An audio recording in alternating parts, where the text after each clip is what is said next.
Salam, selamat pagi. Kita akan bawa firman pada kesempatan pagi ini yang terambil dari Yohanes 4 ayat 35 sampai 38.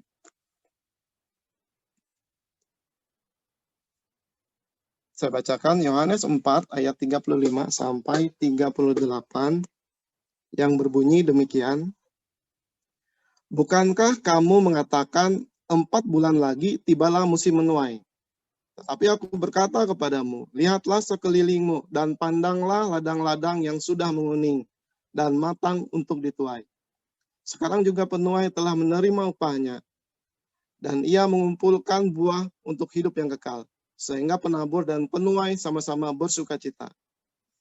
Sebab dalam hal ini benarlah peribahasa, yang seorang menabur dan yang lain menuai. Aku mengutus kamu untuk menuai apa yang tidak kamu usahakan.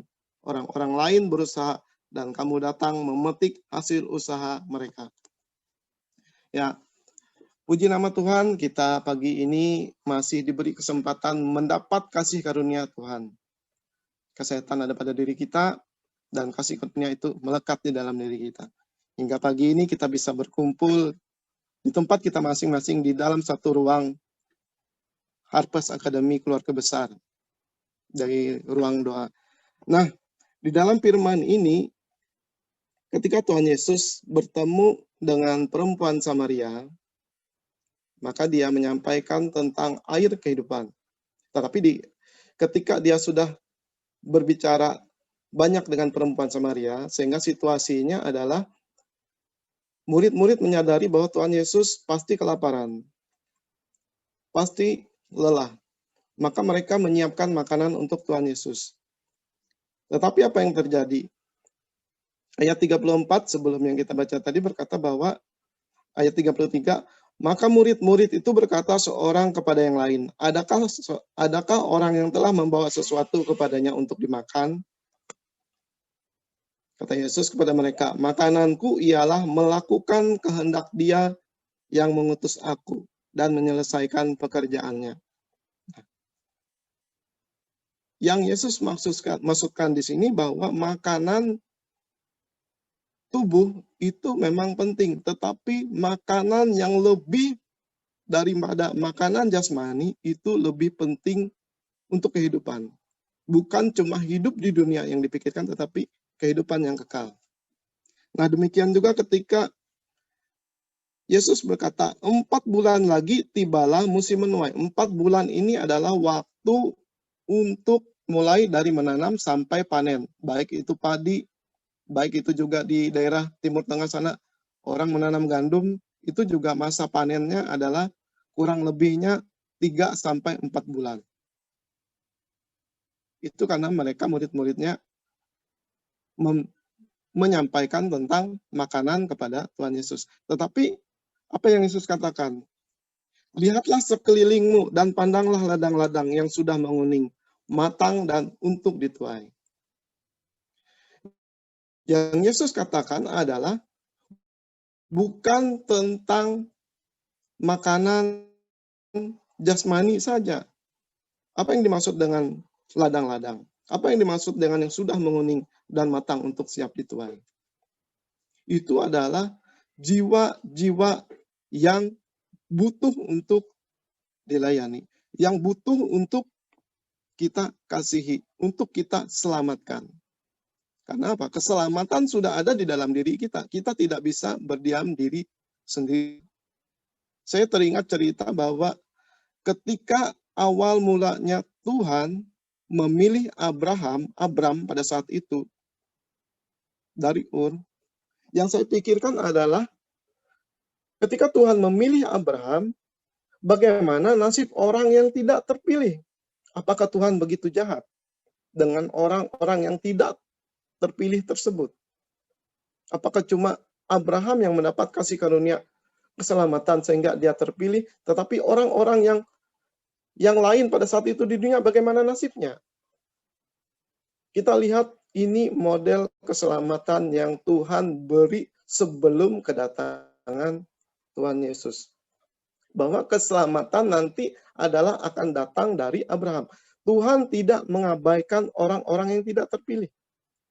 Tetapi melalui Abraham dan orang-orang yang menjadi bangsa daripada Abraham nanti, yang Abraham menjadi bangsa Israel, itu keselamatan datang daripada mereka. Artinya apa?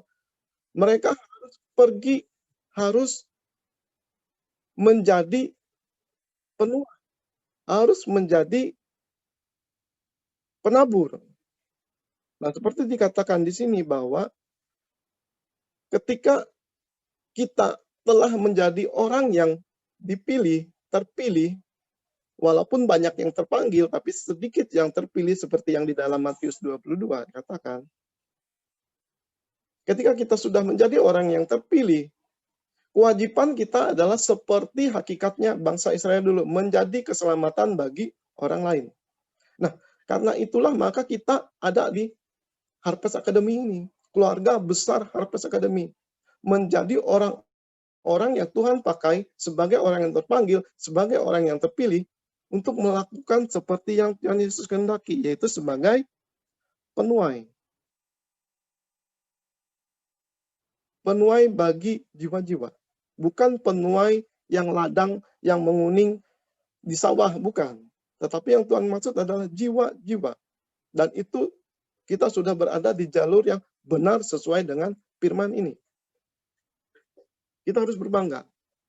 Dan di balik kebanggaan kita, ketika kita menjadi orang terpanggil, orang yang terpilih, dan kita adalah berlaku seperti Israel adalah bangsa yang terpilih, yang mana nanti tugas untuk menyelamatkan bangsa-bangsa itu, Tuhan ambil alih sendiri melalui putranya. Dan ketika putranya itu mati dan bangkit, naik ke sorga kembali, peran itu tetap harus kita jalankan. Bahwa kita harus menjadi keselamatan bagi orang lain.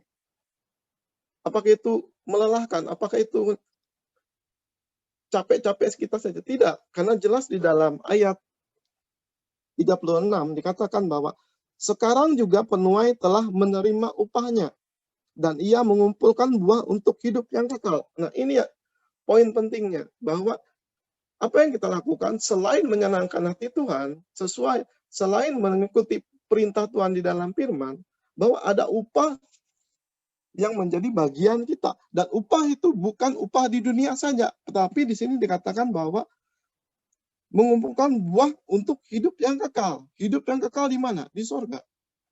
Ini kabar yang sangat-sangat baik dari pekerjaan kita, bahwa hidup kita tidak sia-sia. Hidup kita menjadi keselamatan bagi orang lain.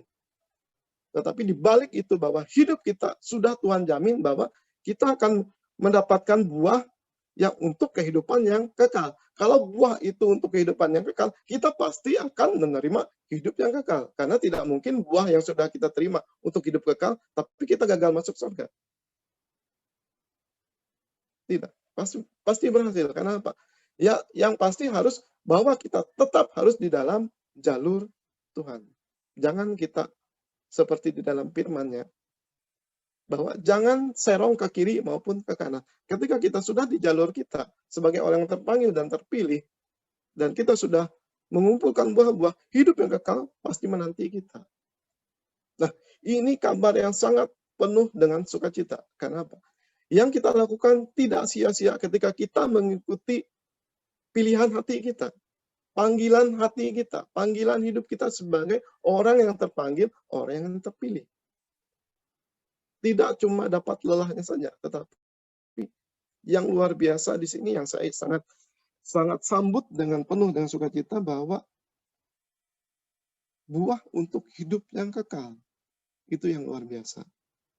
Nah, apakah di dalam pekerjaan kita lalu kita cukup berpuas bahwa ini adalah hasil jerih payah kita, ini adalah hasil usaha kita? Tidak. Di sini dikatakan bahwa ada penuai, ada penabur. Bahwa ada orang-orang yang sebelum kita sudah menabur, sudah menginjili. Walaupun sepertinya gagal, sepertinya tidak berhasil, itu adalah tugas kita. Untuk melanjutkan tugas dari penuai-penuai tadi. Penuai-penuai tadi itu mungkin adalah pendeta, penginjil yang ada sebelum kita, atau malah nabi-nabi zaman dulu yang sudah lebih dulu menabur. Dan kita juga, selain kita juga menuai, kita juga menabur, yang mana taburan kita nanti dipetik oleh mungkin anak kita, mungkin cucu kita, mungkin generasi yang lain. Jadi ini adalah pekerjaan kesinambungan. Sehingga apa? Injil keselamatan selalu dikabarkan. Dan penuaian jiwa-jiwa yang terhilang, yang tersesat, yang jauh daripada Tuhan, itu kembali kepada Tuhan. Dan ini hakikat keselamatan yang ada di dalam diri Abraham beserta bangsanya yaitu Israel, sudah kita lakukan. Dan Tuhan senang dengan apa yang sudah kita lakukan.